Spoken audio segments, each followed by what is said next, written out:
Ani baay'ee arrabsoo TikTok irratti dhufee bare. Arrabsoo afaan Oromoon beekuun ture. Haadha raa'u malee. Ishee malee arrabsoo afaan Oromoon TikTok irratti dhufee bare. እግዚአብሔር ምስክሬን isin jedha bare. Hin beekuun ture dhugaa Rabbi. Maaliif safuu baay'ee abbootiin keenya garuu they are amazing dhugaa Rabbi. Oromoon እግዚአብሔር maaltu na dhiba beektu? Waggaa dhibbaaf wayi dhaloota Kiristoosiin dura waggaa kuma jechuudha. Waggaa kuma wayi dhaloota Kiristoosiin dura bara addunyaan ilma namaa akka qodaatti akka moobaayilatti wal gurguru keessatti bara sanatti Oromoon dimokiraasii jedhee sirna garaadhaan bula baay'ee. Maqaa dimokiraasii jedhu hin beekuni. Gadaa jedhee sirna gadaatiin bula baay'ee. Angoosaa waggaa 8 yeroo tokko ayi bakka ani waggaa 8 bulche ammasitu bulche jedhee angoo karaa dimokiraasaawaa ta'een walitti kennaa kun bara dhaloota Kiristoosiin dura.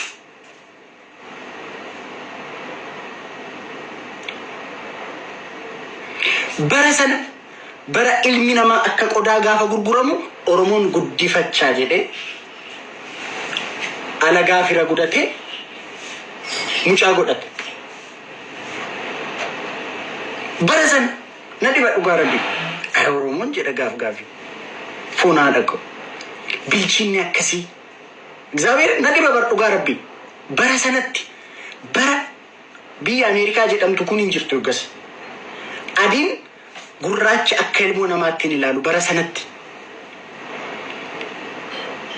No sound sagaleen hin dhaga'amu. Maalinni sono no sound maalinni. Kennaa sagaleen hin dhaga'amu. Hin dhaga'amu malee. Daawit ko brother bara sanatti ay Oromoon jettanii dhugaa Rabbi. Moggaa isaan kun amma isin hin dhibu.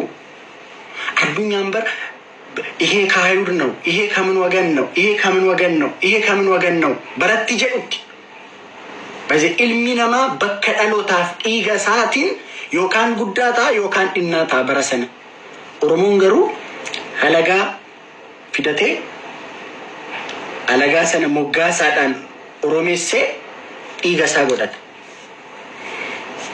ዊአር ላኪ በርዱ ጋርቢ ሰበከነራ ደለቹን በርከበጀ dhugaa Rabbi. Saba kana kan saba kana ta'uun bar ulfina. Dhugaa Rabbi. Nuti akka isaanii ta'uu dadhabne. Dhugaa abbootiin keenya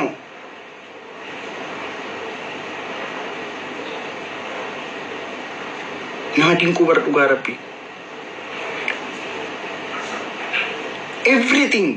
Everything about Oromo is amazing. Dhugaa Rabbi. Everything.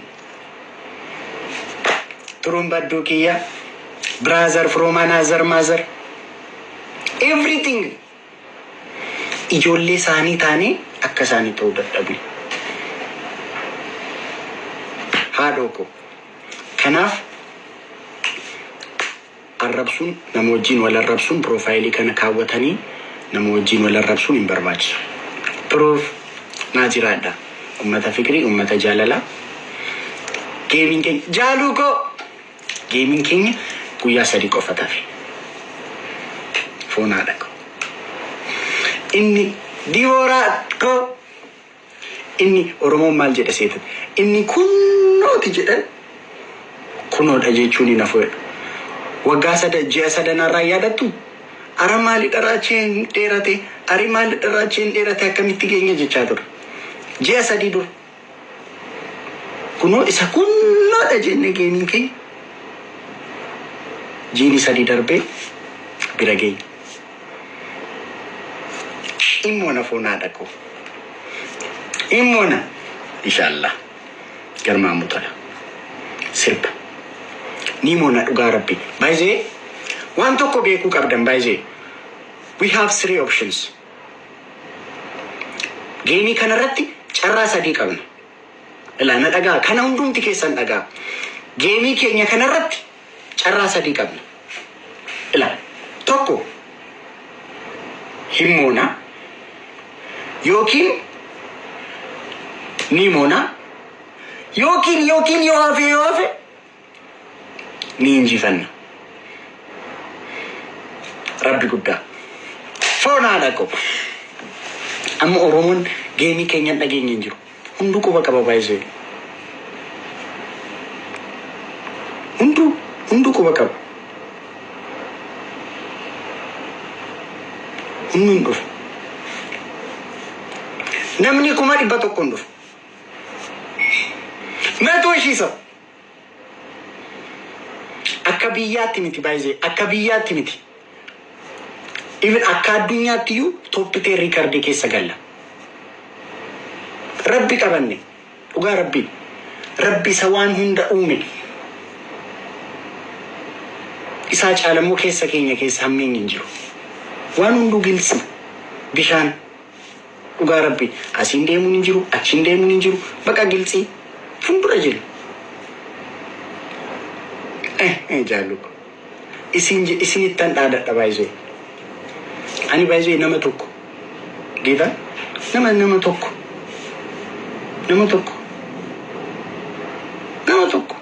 Garuu tiriidantii saba guddaa waanan ta'eef na cinaa ummanni miliyoona 60 waan jiruuf miliyoona 10 miti, ummata Finfinnee miti, ummata Adaamaa miti, ummata Shaashamannee qofa miti, Oromoon guutu nafaana waan jiruuf ummata miliyoona 60. Dhugaa Rabbi. Tiriidantii saba guddaa kana ta'e maafan sodaadha. Isin too jira. Amma fakkeenyaaf fotoon kophaa ta'e baraan itti sodaadhe qaba baay'isee. Dhugaa Rabbi. Indi har'antiin har'a misaan hin jiru moo jedhee baraan itti sodaadhe qaba. Har'a buskutiin hin jiru moo? Har'a maal cornaaqeen hin jiru moo jedhee baraan itti sodaadhe qaba baay'isee. Yookaan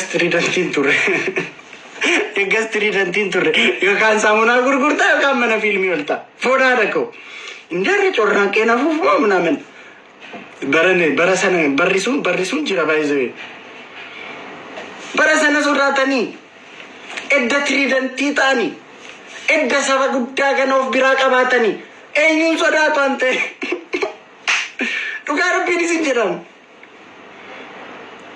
Konfidansiin bakka bira gaafii komantiin iyyuu nan erga. Mucittiin kun of dhibdeettu. Oromoo raachuun kee gurranyaadha faayedhu. Indee kan keessan ta'anii akkamittiin goraran. Foonaa gurranyaa nama gootuun. Dhugaa Rabbii. Gurranyaa nama gootuun. As dhuftanii raachuu koo bareedina kee, raachuu koo tiriidantii keenya, raachuu koo. Kanaaf gurranyaa taane baay'isee. Osmaan ko. Giftiin keenya geemii keenyaaf haa taa'u baay'isee. Sirriitti immoo waan qabnuuf geemii keenya irratti nuuf haa taa'u giftiin. Yelbi qirtsiin illee geemii keenyaaf nu barbaachisi. Ganaadha baay'isee. Hamzaa Biraazar Abbaay. Ganaadha awaajiin hin awwajamne barganaa. Ganaa awaajii awwajna. Ganaa namni baay'ee viidiyoo iyyuu ganaan hojjenne hiriyoonni koo baay'ee ijoolleen keenya ganaa naaf hojjetu. Boru amma ijoolleen baay'ee viidiyoo naaf hojjetu ganaa. Dhugaa Rabbi. Beekaa dhiisan amma geemiin koo ga'utti dhiisan. Boru namni baay'ee viidiyoo hojjeta. Bakka TikTok. Achi riikardiitti dhaadannu qabaanna foon haadha koo. Baay'een isin jaalladha dhugaa Rabbi. Naa jiraadha, ulfaadha. Isin jirtaniif, isin nafaana jirtaniif akkas ta'a. Dhugaa Rabbi. Isin nafaana jirtaniif akkas laphee akkas garatii kun affee haasa'a. Kan keessan waan ta'eef naa jiraadha, baay'een isin jaalladha. Dhugaa Rabbi. Amma gastii qaluu dandeessu.